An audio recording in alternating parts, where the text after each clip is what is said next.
Hello friends, welcome back Spain news channel நண்பர்களே. சற்று முன் பார்த்தீங்கன்னு வச்சுக்கோங்களேன், ஒரு முக்கியமான கண் கலங்குற மாதிரி ஒரு வீடியோவானது வெளியாகிருக்கு.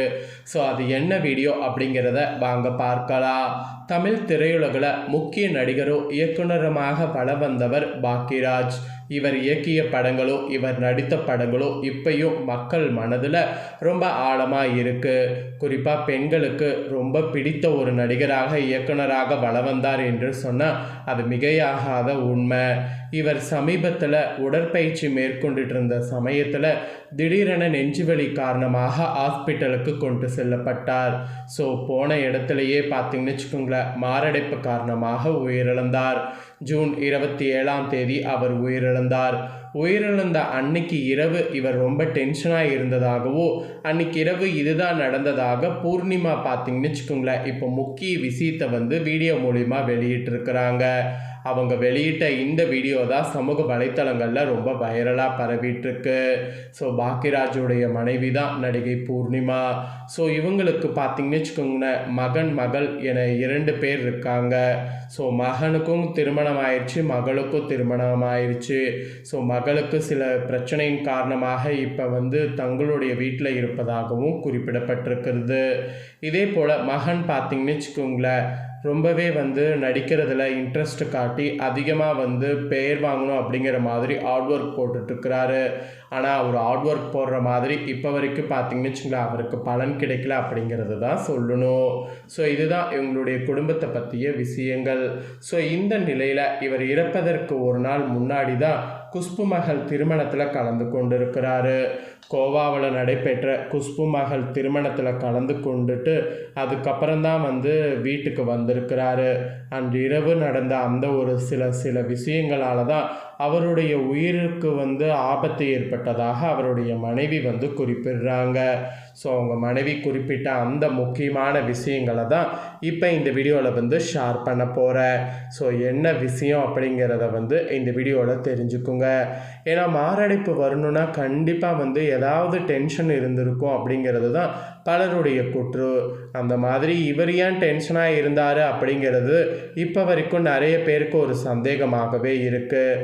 ஸோ அந்த சந்தேகத்தை தீர்க்கக்கூடிய வகையில் பூர்ணிமாவே அன்னைக்கு இரவு இதுதான் நடந்தது அப்படிங்கிறத வெளிச்சம் போட்டு இப்போ காட்டிருக்கிறாங்க. ஸோ அவங்க வெளிச்சம் போட்டு காட்டினது தான் இப்போ சமூக வலைத்தளங்களில் ரொம்ப வைரலாக பரவிட்டுருக்கு. ஸோ என்ன அப்படி வெளிச்சம் போட்டு காட்டியிருக்காங்க அப்படிங்கிறத இப்போ நான் உங்களுக்கு தெளிவாக எக்ஸ்பிளைன் பண்ணுறேன், வாங்க பார்ப்பீங்க. பாக்கியராஜ் உயிரோடு இருக்கும்போது அவரை தலைவர் பதவியிலிருந்து இறக்குவதற்கு நிறைய சதிவேலைகளை செய்து அவருக்கு பெரும் மன உளைச்சலை கொடுத்தவர்கள்லாம் இப்போ அவர் மறைந்த பிறகு சங்கத்தின் நிரந்தர தலைவர் இவர்தான் என்று நாடகம் ஆடுறீங்களா அப்படிங்கிற மாதிரி சரமாரியாக நடிகை பூர்ணிமா கேள்வி எழுப்பிட்டு இருக்கிறாங்க.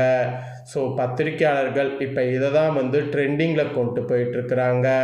ஸோ நிறைய பத்திரிகை அதுக்கப்புறம் நிறைய சேனல்களில் இந்த மாதிரியான விஷயந்தான் இப்போ காட்டுத்தீ போல் பரவிட்டுருக்கு.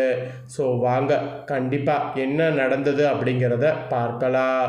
பெரிய ஆட்களாக எதிராக அவர் நின்றது அவருக்கு பல எதிர்ப்புகளை சங்கத்திற்குள் குடைச்சல்களை உருவாக்க தொடங்கியது. அதாவது இவர் சங்கத் தலைவர் அப்படிங்கிறது எல்லாருக்குமே தெரியும். பெரிய ஆட்களுக்கு எதிராக இவர் நின்றதுனால அவருக்கு பல எதிர்ப்புகள் சங்கத்திற்குள்ளே குடைச்சல்கள் உருவாக ஆரம்பித்தது. பெரிய ஆட்களுக்கு சாதகமாக இருந்திருந்தால் அவர் நிறைய சம்பாதித்திருக்கலாம். ஆனால் பாக்கியராஜ் அப்படி செய்யாமல் எல்லாருக்குமே ஒரே மாதிரியே இருந்திருக்காரு. சினிமாவில் இவ்வளவு பெரிய உயரத்தில் இருக்கக்கூடிய பாக்கியராஜிடம் தற்போது சொந்த வீடு ஒன்று மட்டும்தான் இருக்கிறது. சினிமாவில் சம்பாதித்த பணத்தை அவர் சினிமாவிலேயே விட்டுவிட்டார் என்பது தான் உண்மை.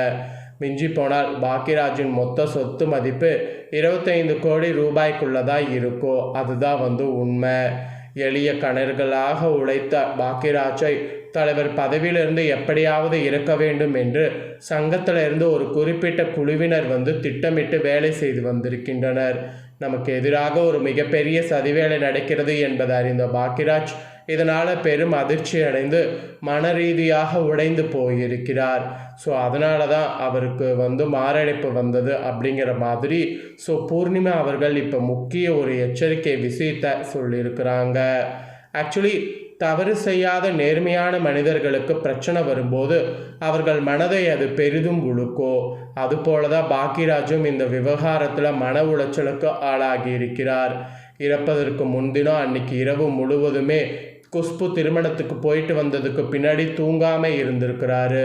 வந்தவர் அங்கு சாப்பிட்டதோட திரும்ப வீட்டுக்கு வந்து சாப்பிடவில்லையா. காலையில் 11 மணிக்கு மேலே ஒரு முடிவு எடுப்போம், தேர்தல் இல்லாமல் நம்மளை நிற்க வைத்தால் தலைவராக நீடிப்போம், இல்லாவிட்டால் பதவியிலிருந்து இறங்கி விடுவோம் என்று பேசி கொண்டிருந்தாராம் அன்னைக்கு இரவு. ஸோ பாக்கியராஜ் உயிரோடு இருக்கும்போது அவர் தலைவர் பதவியிலிருந்து இறக்க பல சதிவேலைகளை செய்து அவருக்கு பெரும் மன உளைச்சலை கொடுத்தவர்கள் அவர் மறைந்த பிறகு அதே நாளில் வந்து சங்கத்தின் நிரந்தர தலைவர் பாக்கியராஜ் சார் தான் என்று நாடகம் ஆடுவது ரொம்ப ரொம்ப தவறு என்பது பெரிய ஒரு குற்றாக அவர் இப்போ முன்வைத்திருக்கிறார். யாருமே கேள்வி கேட்டுவிடக்கூடாது என்பதற்காக இப்படி ஒரு ஸ்டாண்ட் அடிக்கிறார்கள் என்று இப்போ அந்த வட்டாரத்திலிருந்து தாள்கள் பார்த்திங்கன்னு வச்சுக்கோங்களேன் வெளியான வண்ணம் இருக்குது. ஆக்சுவலி எந்த ஒரு தப்பும் செய்யாமல் லஞ்சமும் வாங்காமல் நேர்மையாக உழைத்த தனக்கு எதிராக சதி நடப்பதை பாக்கியராஜால் தாங்கிக் கொள்ள முடியவில்லை. ஸோ அன்னைக்கு மறுநாள் காலையில் சோபாவில் வந்து உட்கார்ந்து 5 நிமிஷத்துக்குள்ளேயே அவருக்கு மாரடைப்பு ஏற்பட்டு உயிர் பிரிந்து விட்டது. என்ன நடந்ததே என்று தெரியவில்லை. கண்ணியமுக்கு நேரத்தில் எல்லாம் முடிந்து விட்டது என்று அவரது மனைவி பூர்ணிமா கலங்கி இப்போ இந்த விஷயத்தை எல்லாம் சொல்லியிருக்கிறாங்க. சில மனிதர்களுடைய சுயநல செயல்பாடுகளை ஒரு நல்ல மனிதன் உயிரை பறித்துவிட்டது என்று கவலையை பகிர்ந்து கொண்டுள்ளார். இப்போ பார்த்தீங்கன்னு வச்சுக்கோங்களேன் வீடியோவில் எழுத்தாளர் சங்கத்தில் நிலவக்கூடிய பிரச்சனைகளை குடும்பத்தினரிடம் பகிர்ந்து கொள்ளக்கூடிய வழக்கம் இல்லாமல் போனது ரொம்ப ஒரு பெரிய ஒரு வலிவேதனை என்பது இப்போ தெரிய வந்திருக்கு. வீட்டுக்கு தெரியாமல் எல்லாவற்றையும் தனக்குள்ளேயே பூட்டி வைத்து கொண்டிருக்கிறார் பாக்கியராஜ். சங்க பிரச்சனையை அவரே வந்து பார்த்துக்கலாங்கிற மாதிரி இருந்ததுனால தான் கடைசியில் மாரடைப்பு கொண்டு போய் முடித்திருக்கிறது. பாக்கியராஜுடைய மொத்த காரணம் மரணத்திற்கு எழுத்தாளர் சங்கத்தில் கொடுக்கப்பட்டுள்ள குடைச்சல்களும் அங்கே நடக்க இருந்த தேர்தலும் தான் என்றெல்லாம் இப்போ தாள்கள் பார்த்திங்கன்னு வச்சுக்கோங்களேன் வெடித்திருக்கு. ஸோ இந்த ஒரு விஷயந்தான் இப்போ காட்டு தீ போல் வந்து பரவிட்டுருக்கு.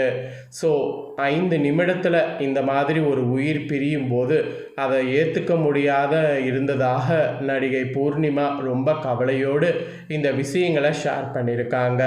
ஸோ இந்த விஷயங்கள் தான் இப்போ காட்டுத்தீ போல் சமூக வலைத்தளங்களில் பரவுது. ஸோ இதை பற்றிய கருத்து என்ன அப்படிங்கிறத கண்டிப்பாக மறக்காமல் கமெண்ட் பண்ணுங்கள்.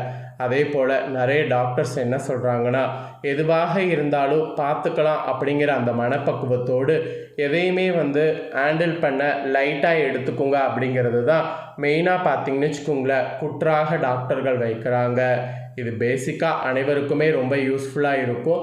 அதனால் அனைவருமே பார்த்திங்கன்னு வச்சுக்கோங்களேன் எந்த ஒரு விஷயமாக இருந்தாலும் அதை லைட்டாக எடுத்துக்கணும் அப்படிங்கிற மாதிரி சொல்லப்படுது. ஸோ இந்த விஷயத்தை வந்து கண்டிப்பாக வந்து அனைவரும் தெரிஞ்சுக்கணும்னு நினச்சிங்கன்னா வீடியோ லைக் பண்ணி உங்கள் ஃப்ரெண்ட்ஸ் ஃபேமிலிக்கு ஷேர் பண்ணுங்கள். உங்கள் ஃப்ரெண்ட்ஸ் ஃபேமிலியில் இருக்கவங்களும் வீடியோ பார்க்கட்டும், அவங்களும் இந்த முக்கியமான நியூஸை தெரிஞ்சுக்கிட்டோம். டாக்டர் சொன்னது போல் எதுக்கும் பெருசாக அழட்டிக்காமல் லைட்டாக எல்லோரும் இருக்கட்டும்.